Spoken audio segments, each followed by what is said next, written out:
Hoy en Cristopedia narraremos un acontecimiento trascendental en la historia de la salvación. El descenso de Jesús a los infiernos.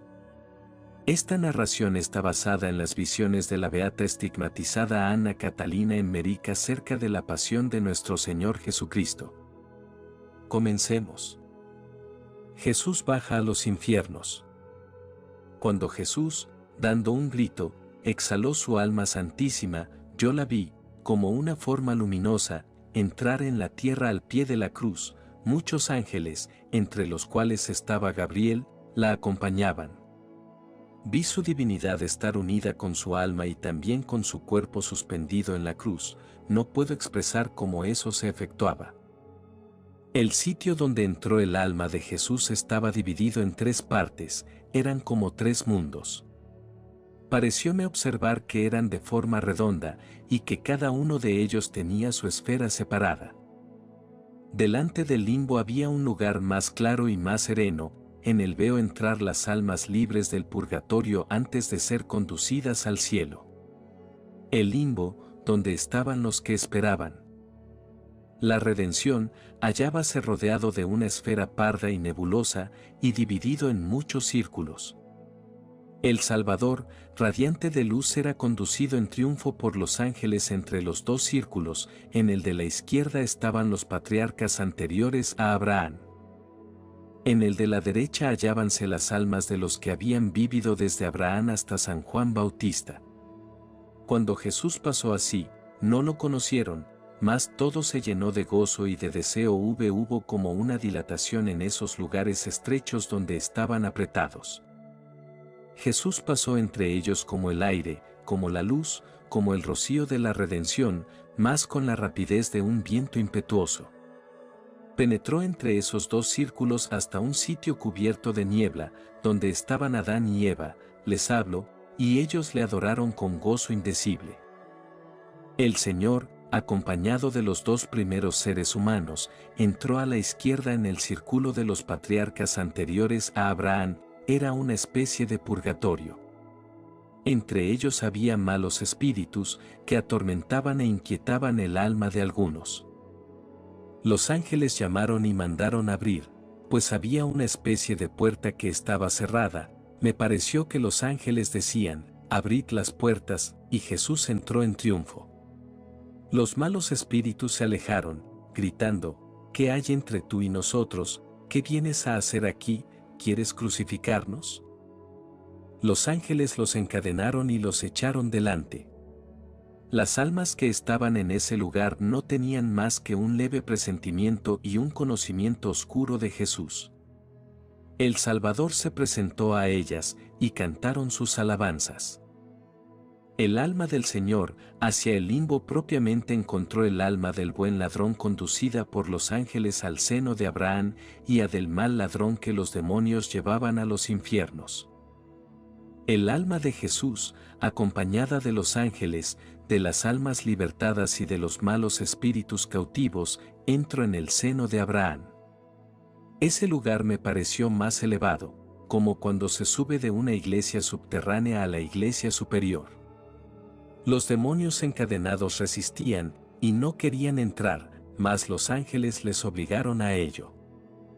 Allí se hallaban todos los santos israelitas, a la izquierda los patriarcas, Moisés, los jueces y los reyes, a la derecha los profetas, los antecesores de Jesús y sus parientes como Joaquín, Ana, José, Zacarías, Isabel y Juan. No había malos espíritus en ese lugar. La sola pena que en él se padecía era el deseo ardiente del cumplimiento de la promesa, el cual estaba satisfecho. Una alegría y felicidad indecibles entraron en esas almas, que saludaron y adoraron al Redentor. Algunos de ellos fueron enviados sobre la tierra para tomar momentáneamente sus cuerpos y dar testimonio de Jesús. Entonces fue cuando tantos muertos se aparecieron en Jerusalén.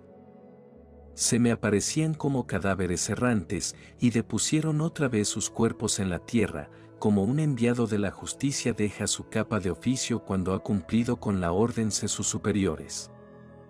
Después vi a Jesús, con su acompañamiento triunfal entrar en una esfera más profunda, donde se hallaban los paganos piadosos que habían tenido un presentimiento de la verdad y la desearon. Había entre ellos malos espíritus, pues tenían ídolos. Vi a los demonios obligados a confesar su fraude y esas almas adoraron al Señor con grande alegría. Los demonios fueron encadenados y llevados cautivos. Vi también a Jesús atravesar como libertador muchos lugares donde había almas encerradas, pero mi triste estado no me permite contarlo todo. En fin, vi a Jesús acercarse con rostro severo al centro del abismo.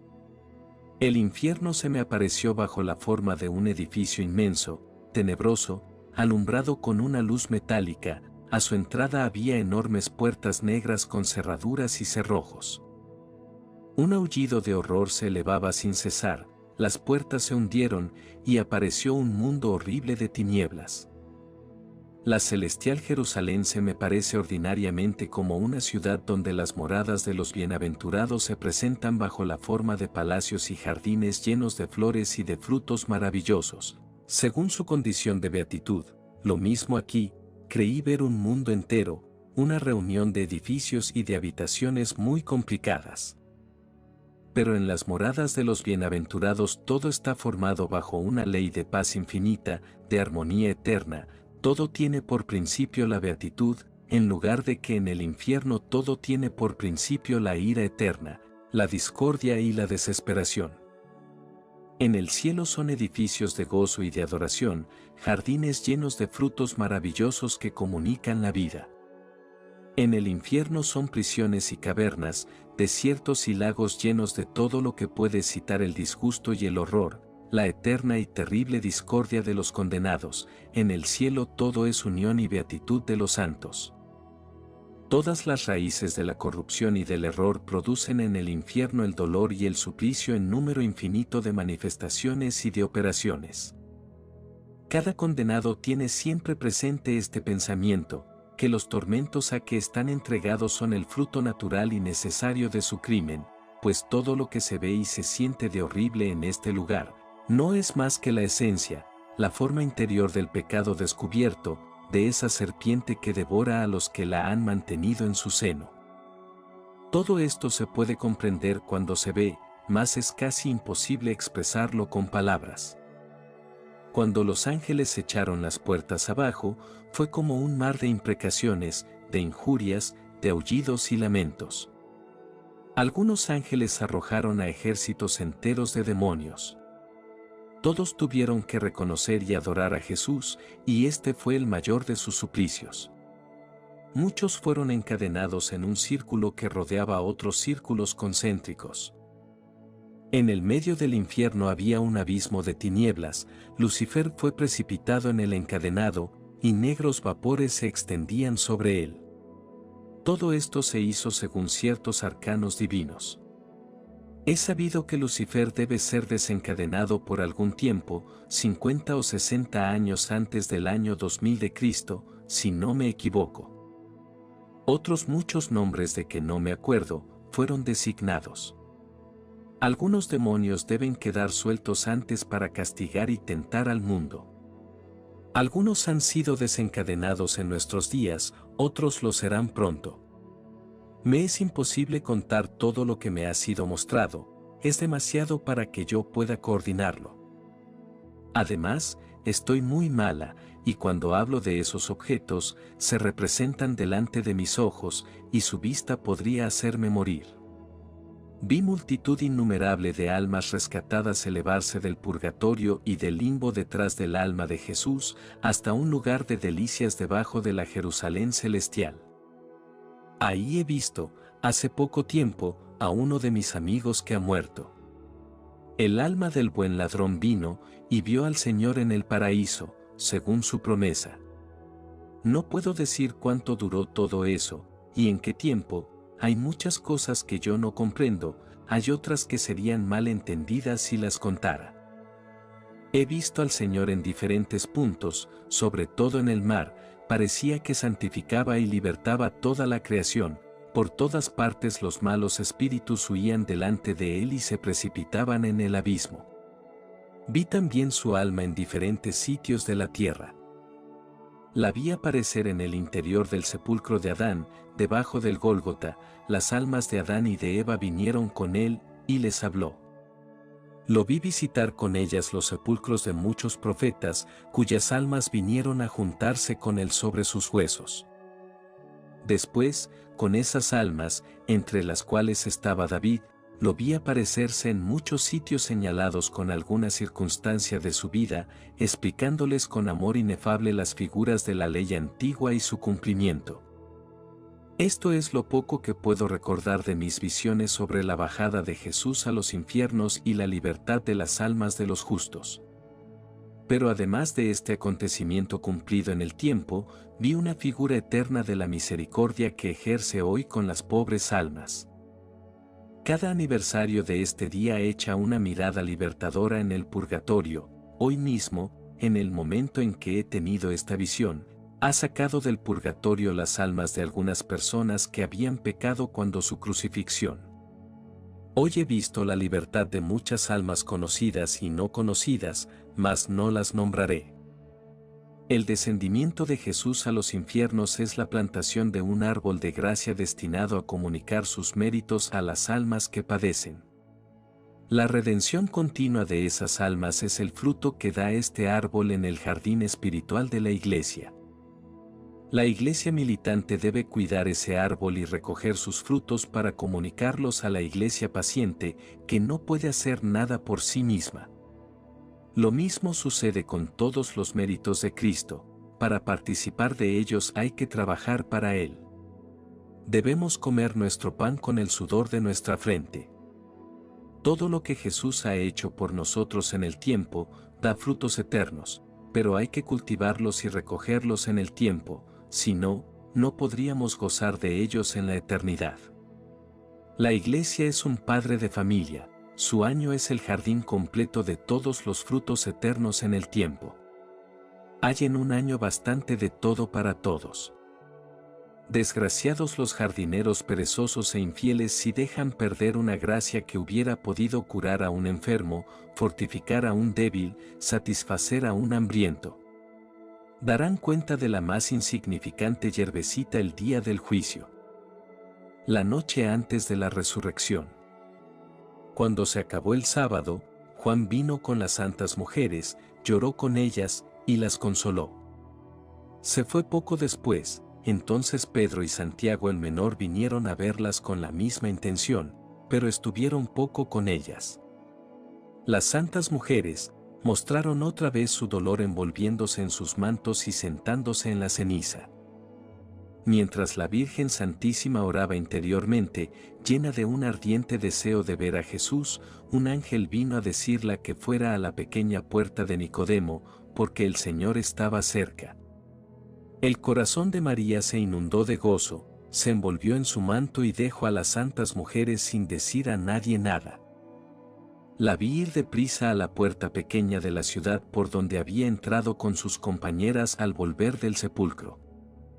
Podían ser las 9 de la noche, la Virgen se acercaba a pasos precipitados hacia la puerta, cuando la vi pararse en un sitio solitario. Miró a lo alto de la muralla de la ciudad, y el alma del Salvador resplandeciente bajó hasta María, acompañada de una multitud de almas de patriarcas. Jesús, volviéndose hacia ellos, y mostrando a la Virgen, dijo: «María, mi madre». Pareció que la abrazaba, y desapareció. La Virgen se arrodilló y besó la tierra en el sitio donde había aparecido.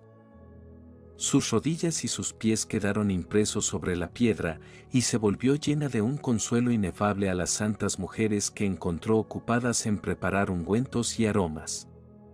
No les dijo lo que había visto, pero sus fuerzas se habían renovado, consoló a las otras, y las fortaleció en la fe. Cuando María volvió, vi a las santas mujeres cerca de una mesa larga cubierta con un paño que llegaba al suelo. Encima había muchos manojos de hierbas que ellas arreglaban, mezclándolas, tenían botes de bálsamo y agua de nardo, y además flores frescas, entre las cuales había, me parece, una iris rayada y una azucena.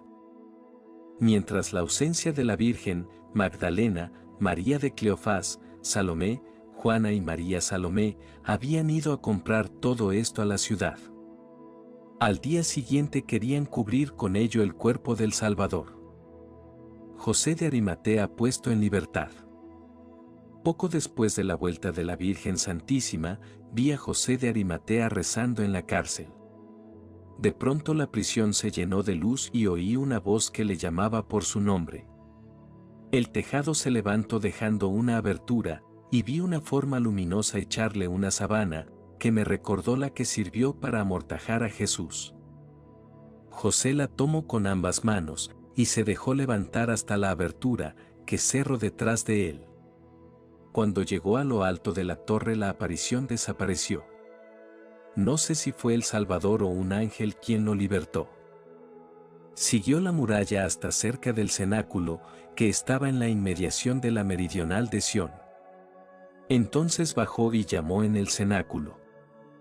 Los discípulos juntos habían cerrado la puerta, estaban muy afligidos por la desaparición de José, creyendo que lo habían echado en una cloaca, porque así se había corrido la voz cuando le vieron entrar. Su alegría fue grande, como más tarde cuando San Pedro fue libertado de la prisión.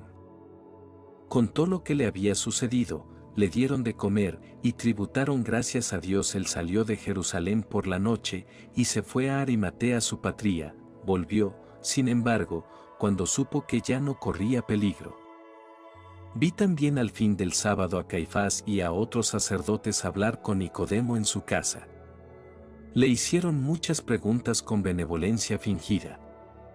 Estuvo firme en su fe, defendió siempre la inocencia de Jesús, y ellos se retiraron. La noche de la resurrección.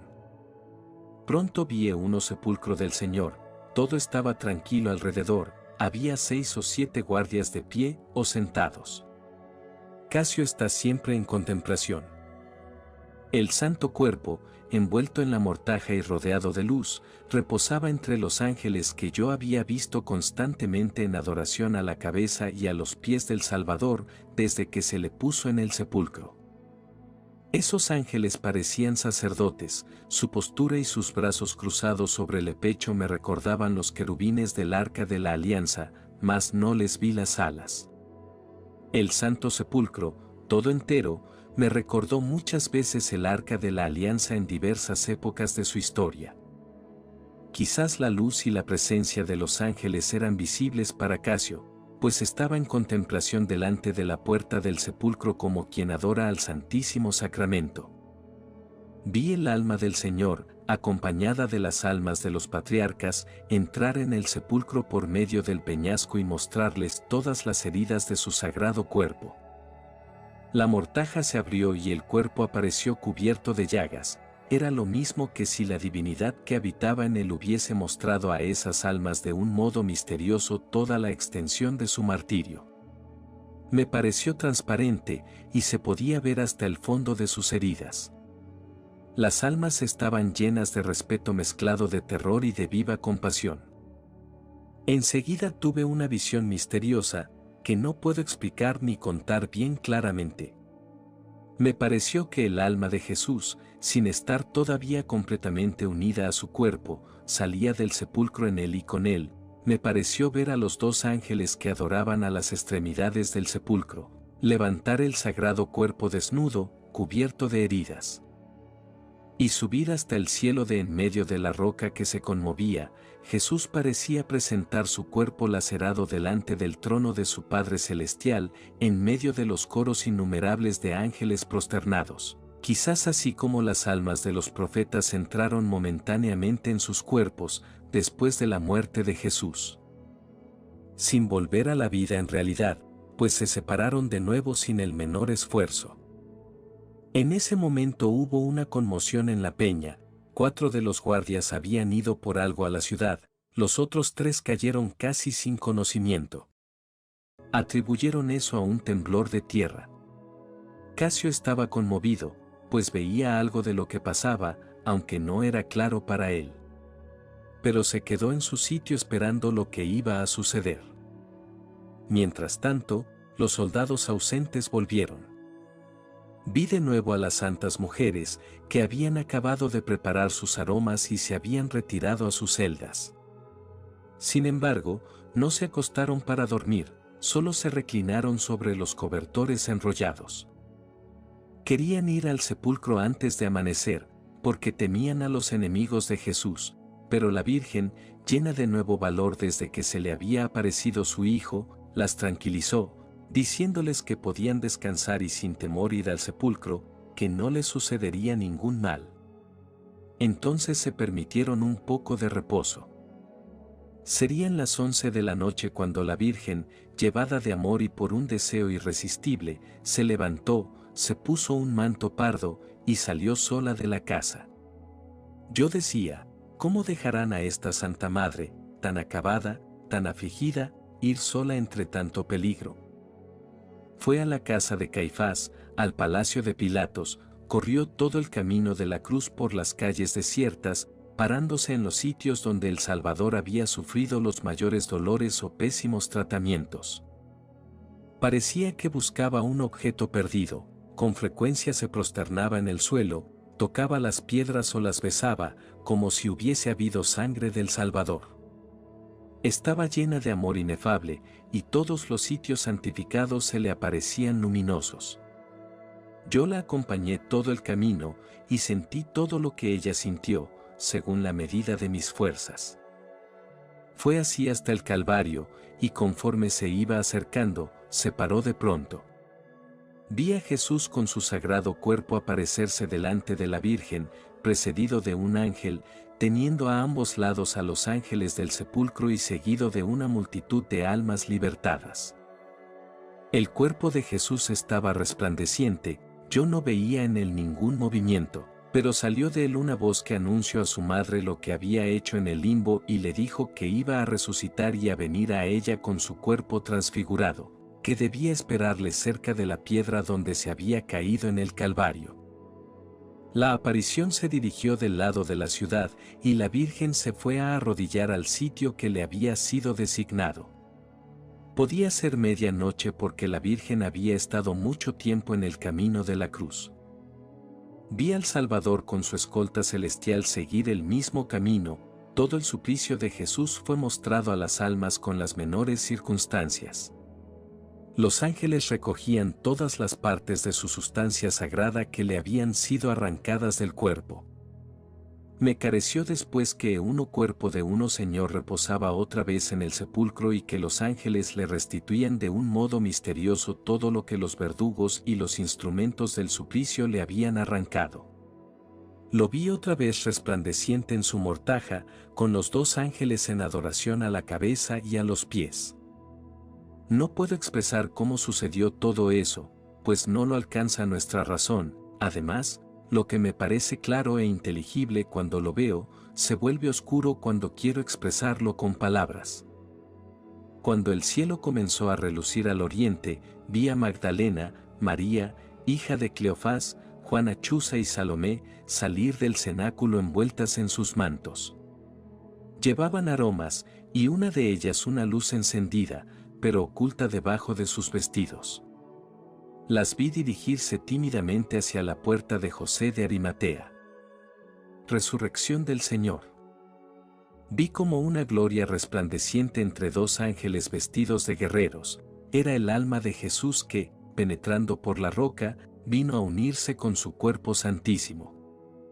Vi los miembros moverse, y el cuerpo del Señor, unido con su alma y con su divinidad, salir de su mortaja, radiante de luz, me pareció que en el mismo instante una forma monstruosa salió de la tierra, de debajo de la peña. Tenía cola de serpiente, cabeza de dragón, que levantaba contra Jesús, me parece que además tenía cabeza humana. Vi en la mano del Salvador resucitado una bandera flotante. Pisó la cabeza del dragón, y pegó 3 golpes en la cola con su palo. Después el monstruo desapareció. He visto con frecuencia esta visión en la resurrección, y he visto una serpiente igual, que parecía emboscada, en la concepción de Jesús. Me recordó la serpiente del paraíso, todavía era más horrorosa. Pienso que esto se refiere a la profecía, el hijo de la mujer quebrantará la cabeza de la serpiente. Todo eso me parecía un símbolo de la victoria sobre la muerte, pues cuando vi al Señor romper la cabeza del dragón, ya no vi el sepulcro. Jesús, resplandeciente, se elevó por medio de la peña. La tierra tembló, un ángel parecido a un guerrero se precipitó del cielo al sepulcro como un rayo, puso la piedra a la derecha, y se sentó sobre ella.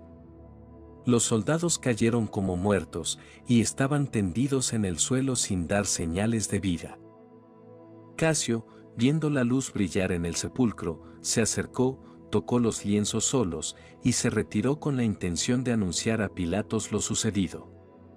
Sin embargo, esperó un poco, porque había sentido el terremoto, y había visto al ángel echar la piedra a un lado y el sepulcro vacío, mas no había visto a Jesús.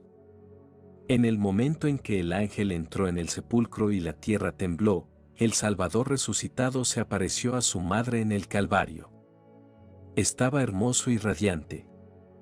Su vestido, parecido a un manto, flotaba tras de sí, y parecía de un blanco azulado, como el humo visto al sol. Sus heridas estaban resplandecientes, se podía meter el dedo en las aberturas de las manos, salían rayos de la palma de la mano a la punta de los dedos. Las almas de los patriarcas se inclinaron ante la madre de Jesús.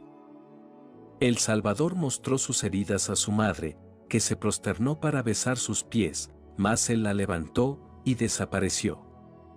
Se veían relucir faroles a lo lejos, cerca del sepulcro, y el horizonte se esclarecía al oriente encima de Jerusalén. Las santas mujeres en el sepulcro. Las santas mujeres estaban cerca de la pequeña puerta cuando nuestro Señor resucitó, pero no vieron nada de los prodigios que habían sucedido en el sepulcro. Tampoco sabían que habían puesto guardia, porque no estuvieron la víspera, a causa del sábado. Se preguntaban entre sí con inquietud, ¿quién nos levantará la piedra de la entrada? Querían echar agua de nardo y aceite odorífero sobre el cuerpo de Jesús, con aromas y flores, querían ofrecer al Señor lo más precioso que habían podido encontrar para honrar su sepultura. La que había llevado más cosas era Salomé.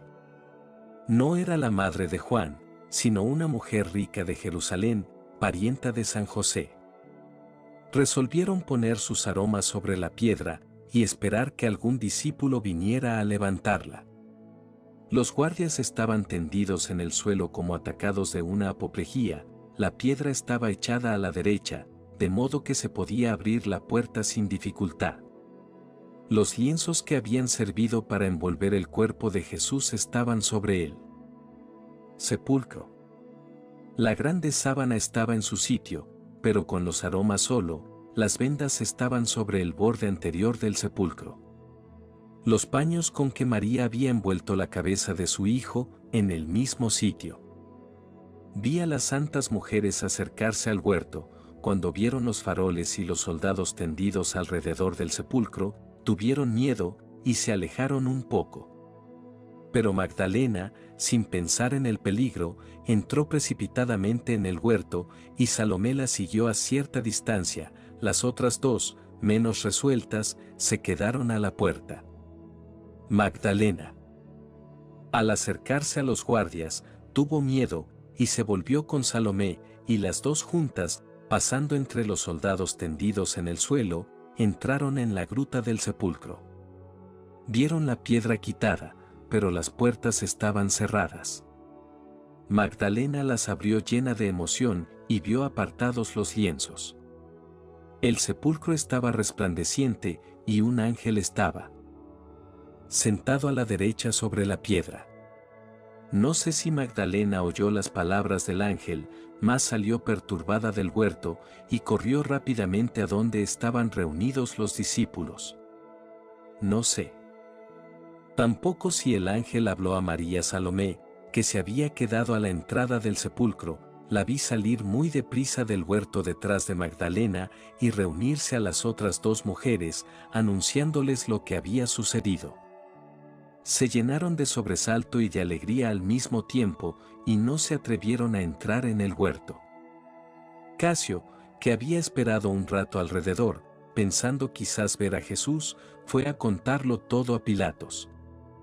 Al salir, dijo a las santas mujeres todo lo que había visto y las exhortó a que fueran a asegurarse por sus propios ojos. Ellas se animaron y entraron en el huerto. Estando en la entrada del sepulcro, vieron 2 ángeles vestidos de blanco con trajes sacerdotales. Las mujeres se asustaron, y cubriéndose los ojos con las manos, se prosternaron hasta el suelo. Pero un ángel les dijo que no tuvieran miedo, que no buscaran al crucificado, porque había resucitado y estaba lleno de vida. Les enseñó el sitio vacío, les mandó que dijeran a los discípulos lo que habían visto y oído, añadiendo que Jesús les precedería en Galilea, y que debían acordarse de sus palabras. El Hijo del Hombre será entregado a las manos de los pecadores, lo crucificarán y resucitará al tercer día. Entonces los ángeles desaparecieron. Las santas mujeres, temblando, pero llenas de gozo, se volvieron hacia la ciudad, iban conmovidas, no se apresuraban, y se paraban de cuando en cuando para mirar si veían al Señor o si Magdalena volvía.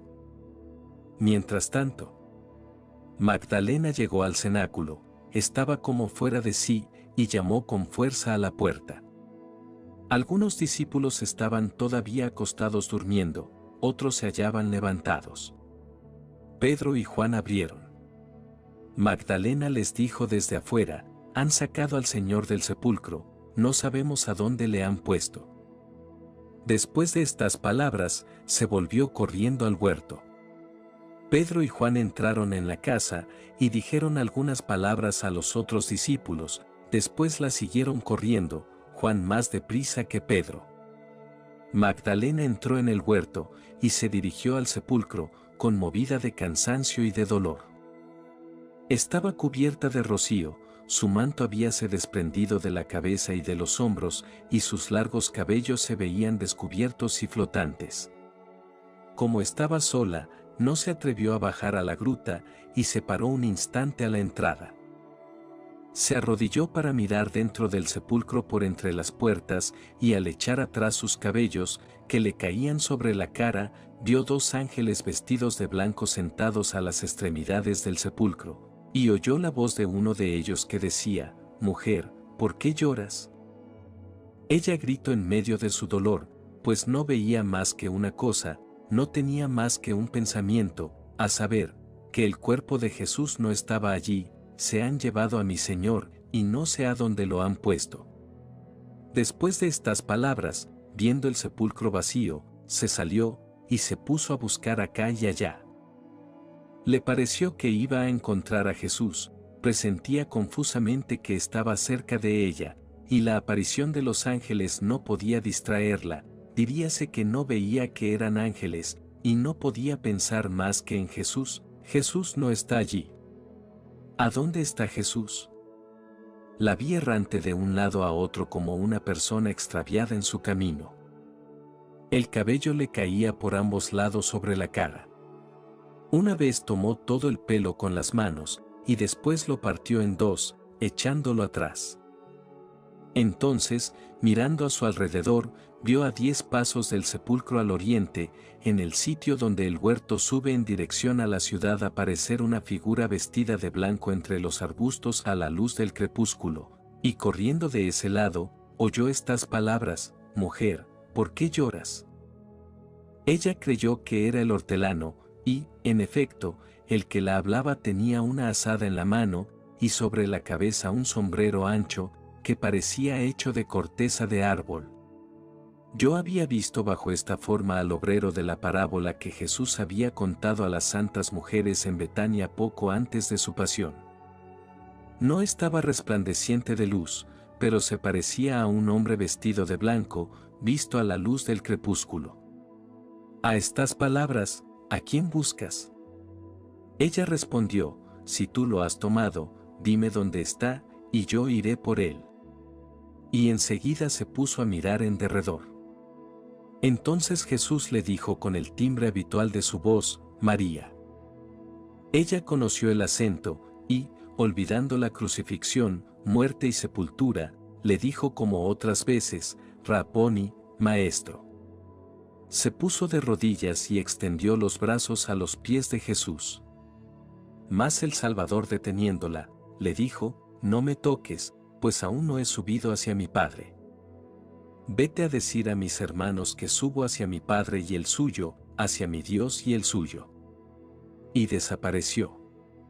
Supe por qué Jesús había dicho, no me toques, pero no me acuerdo bien distintamente. Yo pienso que habló así a causa de la impetuosidad de Magdalena, demasiado absorta en el pensamiento de que vivía de la misma vida que antes y creía que todo estaba como antes. En cuanto a las palabras de Jesús, todavía no he subido hacia mi Padre, me fue explicado que no se había presentado aún a su Padre después de su resurrección, y que todavía no le había dado gracias por su victoria sobre la muerte y por la obra cumplida de la redención. Fue lo mismo que decir que las primicias de la alegría pertenecían a Dios, que ella debía primero volver en sí y dar gracias a Dios por el cumplimiento del misterio de la redención, pues había querido besar sus pies como antes, no se acordó más que de su amado, y olvidaba con la violencia de su amor el milagro que tema ante sus ojos.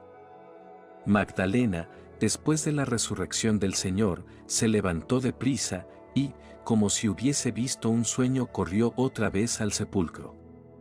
Vio sentados a los dos ángeles, que le dijeron lo que habían dicho a las otras dos mujeres sobre la resurrección de Jesús. Entonces, segura del milagro y de lo que había visto, buscó a sus compañeras, y las encontró en el camino que conduce al Gólgota. Ellas andaban errantes, llenas de temor, esperando la vuelta de Magdalena, y con vaga esperanza de encontrar a Jesús en alguna parte. Toda esta escena no duró más que 2 minutos. Podían ser las 3:30 de la mañana cuando el Señor se le apareció, y apenas salía del huerto cuando Juan entraba, y después Pedro. Juan se paró a la entrada del sepulcro, miró por la puerta entreabierta y vio el sepulcro vacío. Pedro llegó entonces, y bajó a la gruta, a donde vio los lienzos doblados, como se ha dicho. Juan lo siguió, y a esta vista creyó en la resurrección. Lo que Jesús les había dicho, lo que estaba en las Escrituras, veíanlo claro, y hasta entonces no lo habían comprendido. Pedro tomó los lienzos bajo su capa, y se volvieron corriendo. Yo he visto el sepulcro con ellos y con Magdalena, y siempre he visto los dos ángeles sentados a la cabeza y a los pies como en todo el tiempo que Jesús estuvo en el sepulcro. Me parece que Pedro no los vio. Más tarde vi a Juan decir a los discípulos de Emaús, que mirando desde arriba, había visto un ángel. Quizás el espanto que le causó esta visión fue causa de que dejase a Pedro pasar adelante, y quizás no habla de ello en el Evangelio por humildad, por no decir que había visto más que Pedro. Entonces vi a los guardias levantarse y recoger sus picas y sus faroles.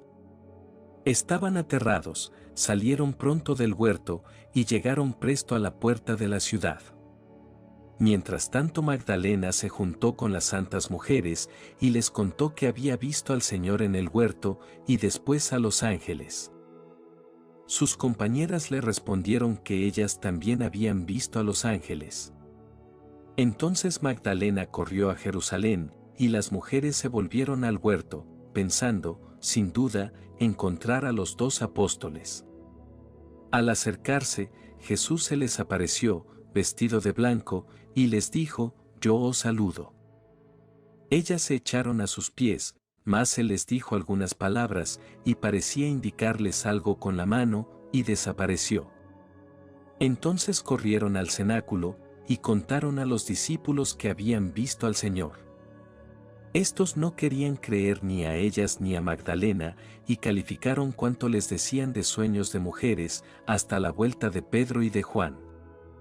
Al volverse Juan y Pedro, encontraron a Santiago el menor y a Tadeo, que los habían seguido, y estaban muy conmovidos, pues el Señor se les había aparecido cerca del cenáculo. Yo había visto a Jesús pasar delante de Pedro y de Juan, y me parece que Pedro lo vio, pues me pareció haber sentido un terror súbito. no sé si Juan lo conocería. Relación de los guardias del sepulcro. Casio fue a ver a Pilatos una hora después de la resurrección. El gobernador romano estaba aún acostado, y mandó entrar a Casio. Le contó con grande emoción todo lo que había visto, le habló de la conmoción de la peña, de la piedra alzada por un ángel, y de los lienzos allí aislados en que Jesús fuera envuelto. Añadió que Jesús era ciertamente el Mesías, el Hijo de Dios, y que había resucitado verdaderamente. Pilatos escuchó esta relación con terror secreto, pero, sin demostrarlo, dijo a Casio: tú eres un supersticioso, has hecho una necedad en ponerte cerca del sepulcro del Galileo, sus dioses se han apoderado de ti, y te han hecho ver todas esas visiones fantásticas, te aconsejo que no cuentes eso a los príncipes de los sacerdotes. Porque podría costarte caro.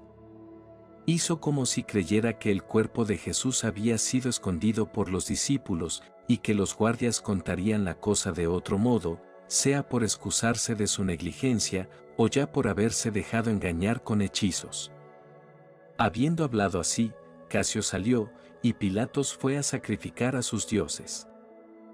Presto vinieron 4 soldados a hacer la misma relación a Pilatos, mas no se explicó con ellos, y los mandó a Caifás. Parte de la guardia en un gran patio cerca del templo, donde se habían juntado muchos judíos ancianos. Después de algunas deliberaciones, tomaron a los soldados uno por uno, y, a fuerza de dinero o de amenazas, los forzaron a que dijeran que los discípulos se habían llevado el cuerpo de Jesús mientras dormían. Los soldados respondieron que sus compañeros, que habían ido a casa de Pilatos, podrían desmentirlos, y los fariseos les prometieron que lo compondrían todo con el gobernador. Mas cuando los 4 guardias llegaron, no quisieron negar lo que habían dicho en casa de Pilatos. Se había extendido la voz de que José de Arimatea había salido milagrosamente de la prisión, y como los fariseos daban a entender que esos soldados habían sido sobornados para dejar llevar el cuerpo de Jesús. Estos respondieron que ni ellos podían presentar su cuerpo, ni los guardias de la prisión podían presentar a José de Arimatea. Perseveraron en lo que habían dicho, y hablaron tan libremente del juicio inicuo de la antevíspera y del modo como se había interrumpido la Pascua, que los pusieron en la cárcel. Los otros esparcieron la voz de que los discípulos se habían llevado el cuerpo de Jesús, y este embuste fue extendido por los fariseos, los saduceos y los herodianos, y divulgado por todas las sinagogas, acompañándolo de injurias contra Jesús.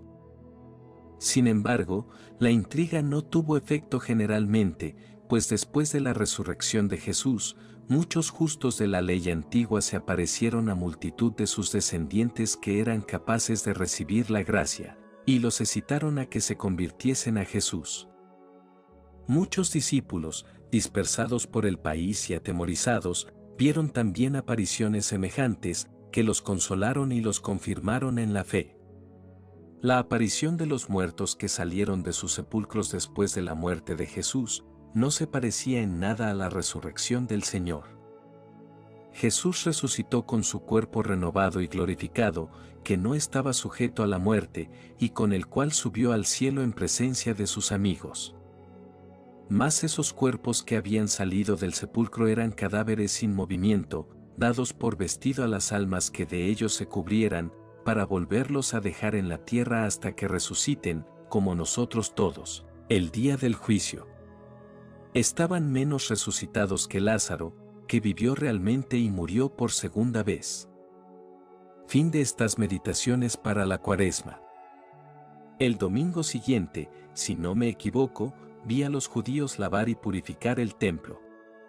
Ofrecieron sacrificios expiatorios, sacaron los escombros, y tapando las señales del terremoto con tablas y alfombras, continuaron las ceremonias de la Pascua, que no se habían podido acabar el mismo día.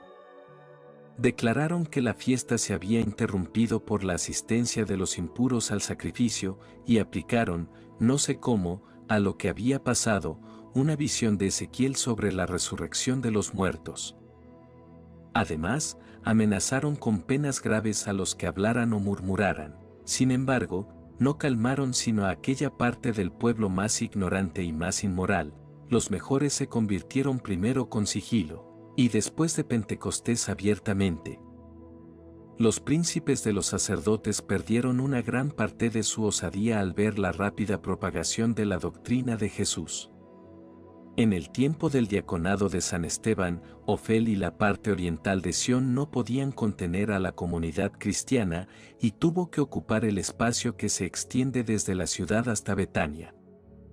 Vi a Anás como poseído del demonio, lo encerraron y no volvió a aparecer. Caifás estaba como loco furioso, tal era la violencia de la ira secreta que lo devoraba.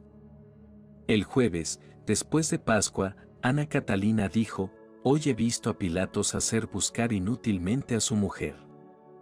Estaba escondida en casa de Lázaro, en Jerusalén». No podían adivinarlo, pues ninguna mujer habitaba en aquella casa. Esteban, que no era conocido por discípulo, le llevaba la comida y las noticias de fuera. Esteban era primo de Pablo, ambos, hijos de 2 hermanos.